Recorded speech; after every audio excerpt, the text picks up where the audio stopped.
One of the critics, actually, that I once met said, yeah, Tony's techniques, they were great for about a year and a half, and then they wore off. What do you say to that, folks? It's real simple. If you don't work out, you don't get a muscle, right? So I always tell people, there's a daily practice, like priming. If you don't do that, if you get up and you just have no discipline whatsoever, you get no value of anything. Your diets don't work when you don't do them. Exercise doesn't work when you don't do them. But most of the people have some experiences that they want to shift. And once you shift those things, your whole life changes. But life is constant growth. My life isn't here because I went to one seminar one time and now my life is fit for life.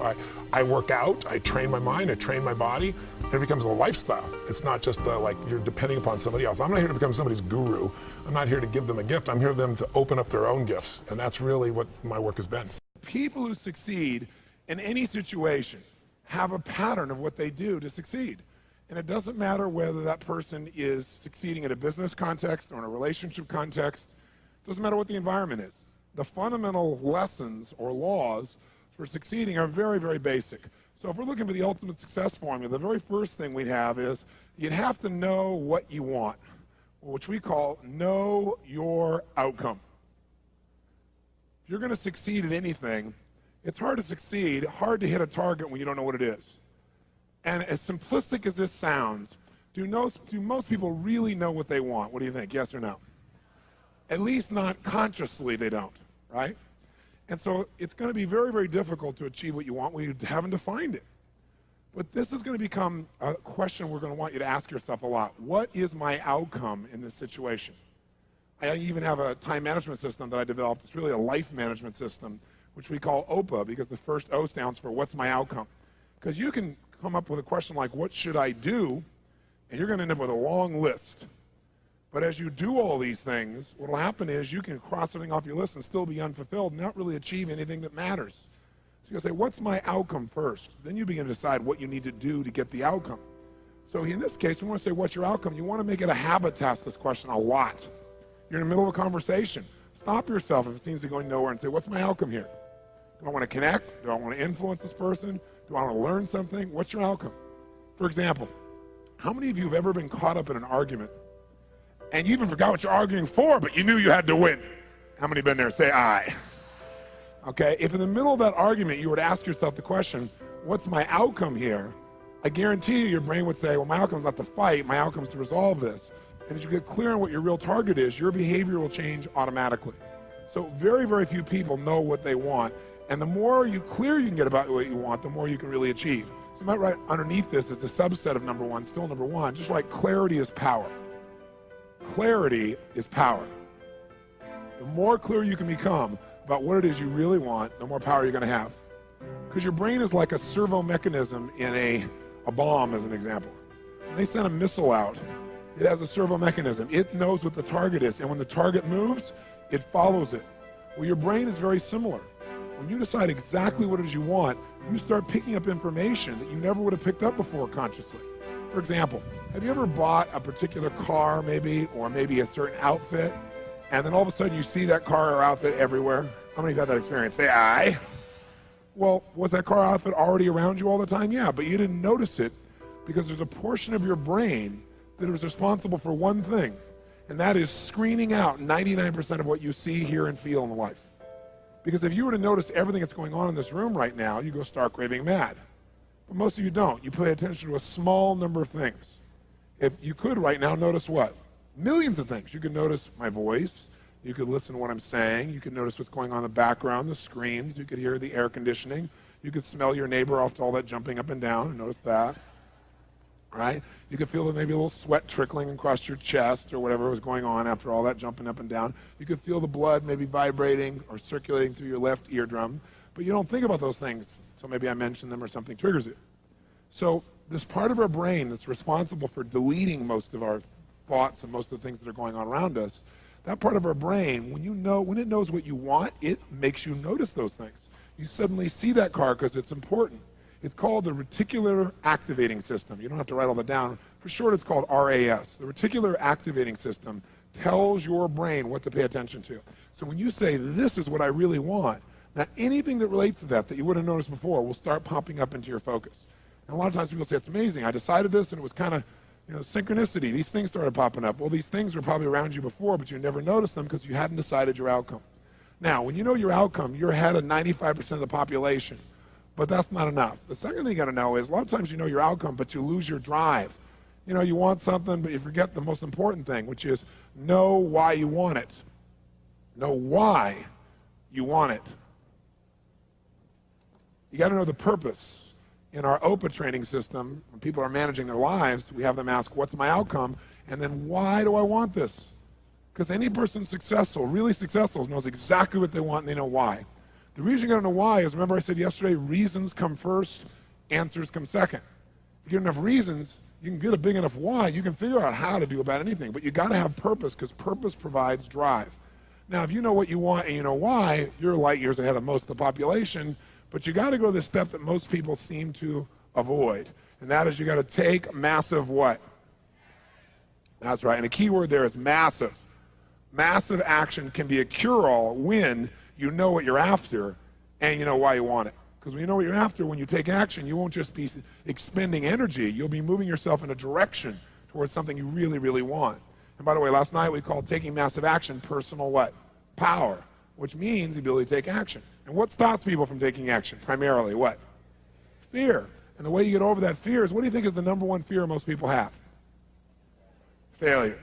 And the reason is they feel if they fail, they won't be loved. They'll be rejected. They'll be hurt. They'll be judged. So what they really are afraid of is losing love. And they think that this rejection, or I should say this failure, will lead to that rejection or loss of love. The truth of the matter is, you can't fail unless you don't try. If you try something that doesn't work, you just learn from it, and that'll make you better the next time you go about it. Now, if you know your outcome, know why you want it, and take massive action, you're now in the most small percentile of people on the planet. So what's the next step, though? Well, you can take a lot of action and get caught up in a pattern. Like, become so determined that you became like tunnel vision, like, I know this is going to work.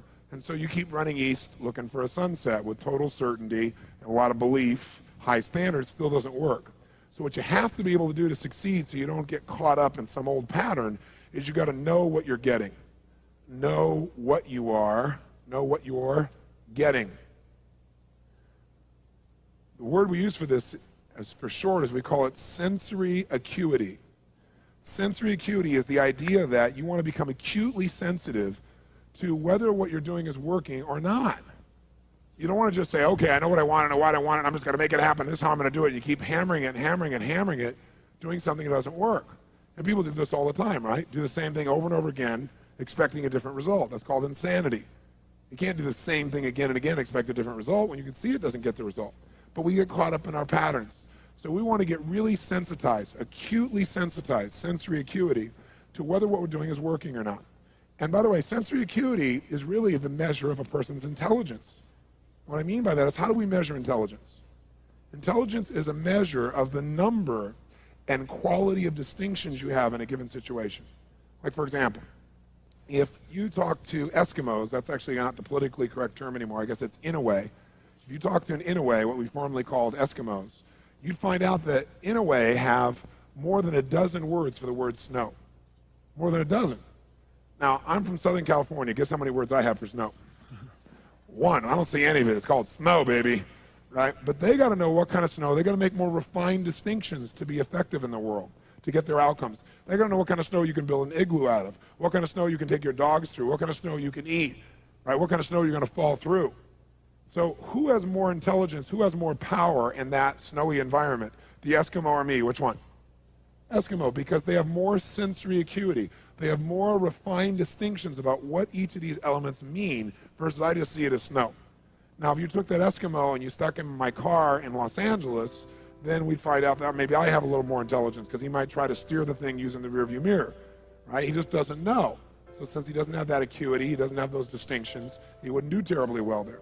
See, some people, I could hold this up and I could say, what is this? And they'd say, well, it's a cylinder. Other people say, no, that's a blue, white, and black cylinder. Someone else says, no, that's a blue color marker. A few people say, no, that's not just a blue color marker. That is a Pilot super color, bright and wide color marker, and if you get it in your clothes, it'll never come out.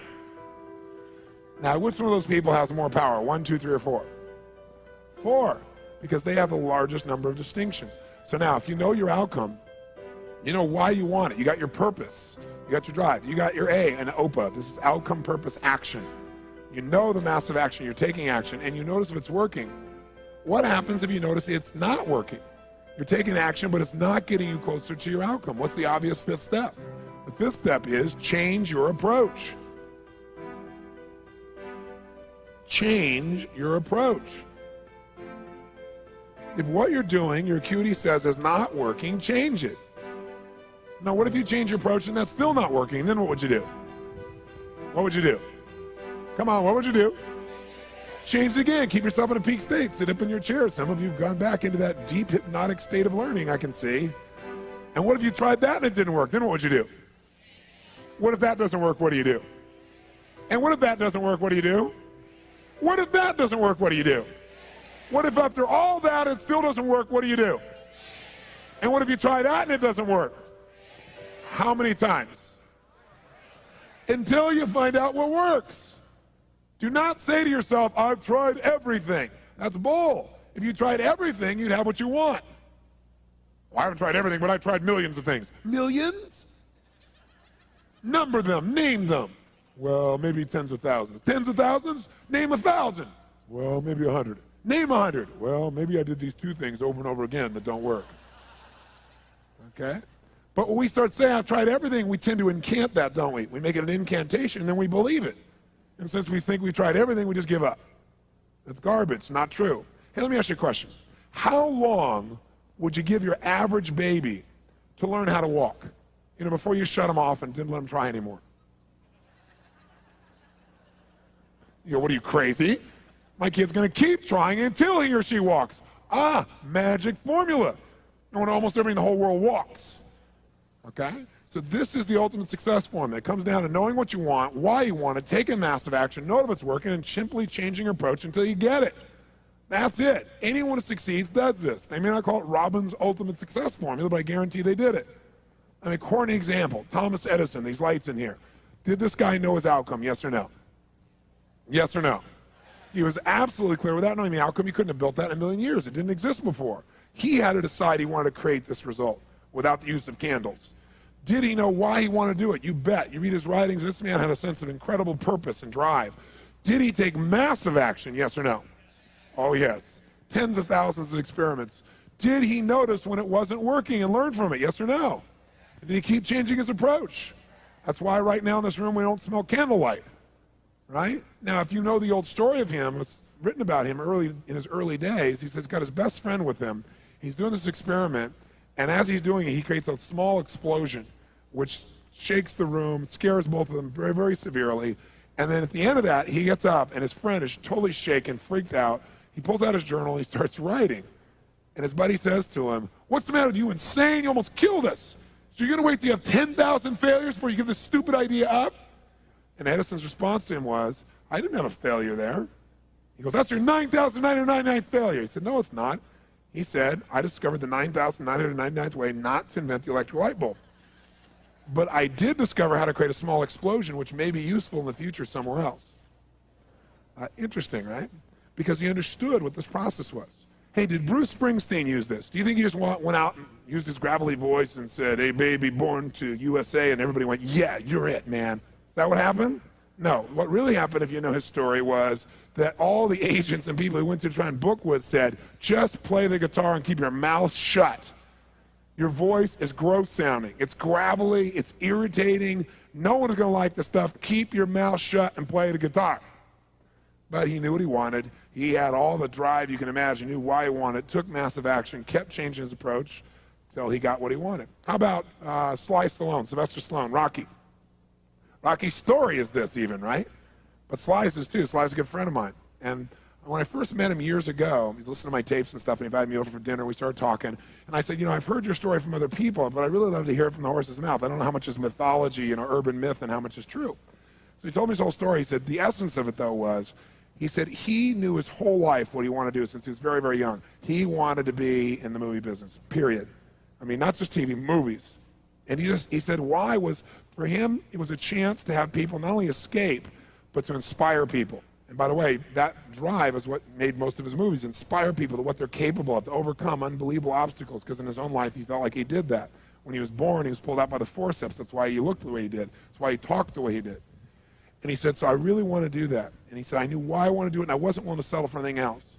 And he said, what happened was I went out to try and get jobs, and it's not like I went, hey, Adrian. They went, you're a star. It didn't work out real well. They looked at me and said, hey, you're stupid looking. Do something else. You know, what is it talking like this? There's no place for you in that stuff. You're never going to be a star in the movies. You're insane. No one's going to want to listen to somebody who looks dopey and talks out of the side of their mouth, right? And he got no after no after no after no. He said, I was thrown out more than 1,500 times of agents' offices in New York. I said, there aren't 1,500 agents in New York. He said, I know. I've been to them 5, 6, 7, 8, 9 times. He said, remember one guy, I went in there and I got in there at 4 o'clock and he wouldn't see me, so I stayed there and I would not leave. And I stayed overnight. They came back the next morning, I was still sitting there. He said, that's how I got my first job. The guy said, fine, come in here. And he sat down and he went through this and he gave me my first movie. I said, oh, really? I thought Rocky was your first movie. He said, no, this other movie, I'd never heard of it. He said, I said, well, what character did you play? He said, well, I was in it for about 20 seconds. I was a thug that somebody beat up. He said, because they made me feel like, you know, people hate your guts. You getting beat up, it'll be a good thing. And he did like 3 movies like that. Never got anything. Kept going out. Rejection, rejection, rejection. So finally he realized it wasn't working. So he changed his approach. He said, I was starving, by the way. He said, I couldn't pay for even to have heat in my apartment. My wife was screaming at me every day to go get a job. I said, well, why didn't you? He said, because I knew that if I got a job, he said, I'd get seduced back and I'd lose my hunger. He said, I knew that the only way I could do this is if it was the only choice, if I burned all other bridges. Because if I did a normal job, pretty soon I'd be caught up in that rhythm and that stuff, and I'd feel okay about my life, and I feel like my dream would just gradually disappear. He said, I wanted to keep that hunger. That hunger was the only thing I thought was my advantage. He said, my wife didn't understand that at all. He said, we'd have these vicious fights, and he said it was freezing. So I was broke, we had no money, and he said, so I finally went to the public library one day because it was warm. He said, I didn't want to read anything. He says, I went in, New York Public Library. He said, I was hanging out there, and I sat down in this chair, and somebody left a book there. And he said, I looked down at this book, and it were the poems of Edgar Allan, stories of Edgar Allan Poe. And he said, so I started reading it, and he said, I got totally into Edgar Allan Poe. And he said, I know everything about it. He goes on for another 20 minutes telling me about Edgar Allan Poe. He knows everything, how he died, what it was about, what really happened. And I said, well, what did Poe do for you? He said, Poe got me out of myself. He got me to think about how I could touch other people and not worry about myself so much. And he said, it made me decide to become a writer. I said, just imagine Rocky the writer, right? And he said, so I tried to write a bunch of screenplays, nothing worked. I was totally broke. He said, I didn't even have $50. And he said, and finally, he said, I sold a script. It was called Paradise Alley. He said, it's a movie I made many years later, but I sold it. And he said, I sold it for $100.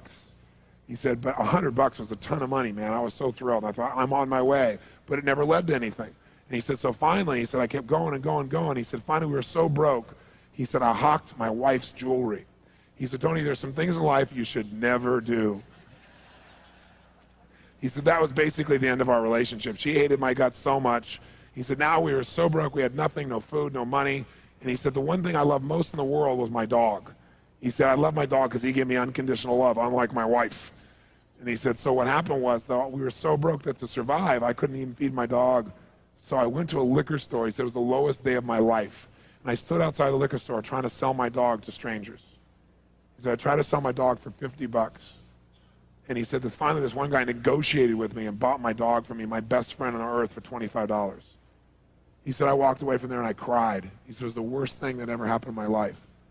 He said, 2 weeks later, I'm watching a fight between Muhammad Ali and Wepner, this white guy that's getting bludgeoned but just keeps on coming even though he gets the hell beat out of him. And he said, I got an idea.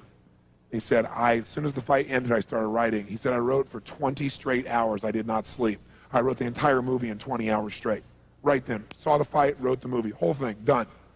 He said, I was shaking at the end. I was so excited. He said, I really knew, man. I knew what I wanted. I knew why I wanted it. He said, just like you teach that formula. He said, but I said, man, I took the action. Now it's time to deliver. And so he said, I went out and started trying to sell it to agents. And they all would read it and they'd say, you know, this is predictable. This is stupid. This is sappy. He said, I wrote down all the things they said, and I read them the night of the Oscars when we won. Right? He said, it was really good, right? The greatest revenge is massive success. And he said, so what happened was, he said, I kept going, trying to sell it, nobody going, I'm broke, I'm starving. He said, finally, I meet these guys, they read it, and they believe in the script, and they love it. And they offer me $125,000 for my script. I said, oh my God, you must have been out of your mind. He said, I was. I said, just one thing though, guys, you got a deal based on one thing. And they said, what's that? He said, I got a star in it. They went, pfft.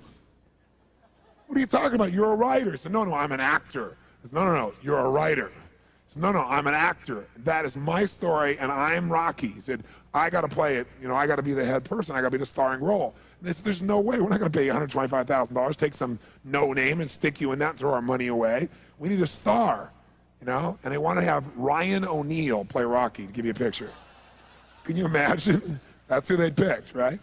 And so he said, no way, Ryan O'Neal isn't Rocky, I'm Rocky. Went through this whole thing, right? They said, well, take it or leave it.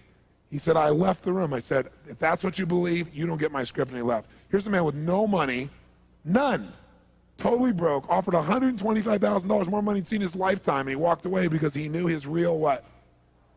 Knew his real what? And why he wanted it, he was committed to it. So he said they called him a few weeks later, and they came and brought him back, and they offered him $250,000 not to star in his own movie. He turned it down, $250,000. They came back, their final offer was $325,000. They wanted this thing. He said, not without me, and they said no. They finally compromised, and they gave him $35,000 and points in the movie, because they said, if this is going to happen, then you're going to take the risk with us. And the bottom line is, we don't think it'll work, but at least we won't spend a bunch of money on you. And then they only spent $1 million to make Rocky, and it grossed $200 million at the time. I mean, it was done pretty well. But what's interesting about this is, I said, what'd you do? I mean, even $35,000, it's not $250,000. That's a lot of money when you don't have 25 bucks. I said, what's the first thing you did? I figured you went out and partied or something. He said, I went to that liquor store for 3 straight days and hoped that the man who had my dog frequented the store. He said, because I want to buy back my dog. I thought that was so cool, right? That was really cool. I said, what happened? He said, third day I was there, this guy walks by, and I see him, and I can't believe it, and there's my dog. And I looked at him, and I said, sir, remember me? And he said, it had been about a month and a half by the time this had all come about. And he said, remember me? I'm the guy who sold you the dog. I goes, yeah, I love the dog. He said, well, look. He said, I was so broke, I was starving. He's my best friend. I'm sure you love him too, but I gotta have him black. Please, I beg of you. He said, I'll pay you $100 for the dog. I know you paid me $25, but I'll give you $100. The man said, absolutely not, no way. It's my dog now, you can't buy him back, right? And Sly said, Tony, you say know your outcome? I said, yeah. He said, I knew it. And he said, I kept changing my approach, so I went $500 for the dog. The guy said, absolutely no way. He said, $1,000 for my dog. The guy said, no amount of money on earth is ever going to get this dog for you. I said, what'd you do? He said, I knew my outcome, right? Because he listened to these tapes, kept to him. He said, I decided to take massive action. He said, I got my dog. I just kept changing my approach, so I got it. I said, what'd it cost you? $15,000 and a part in Rocky. The guy's in Rocky.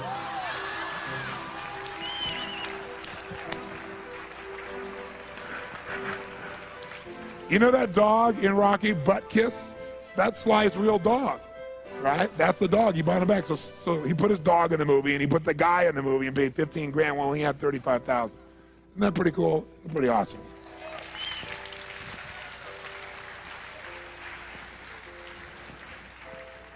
So there's always a way if you're committed. Just got to keep changing your approach.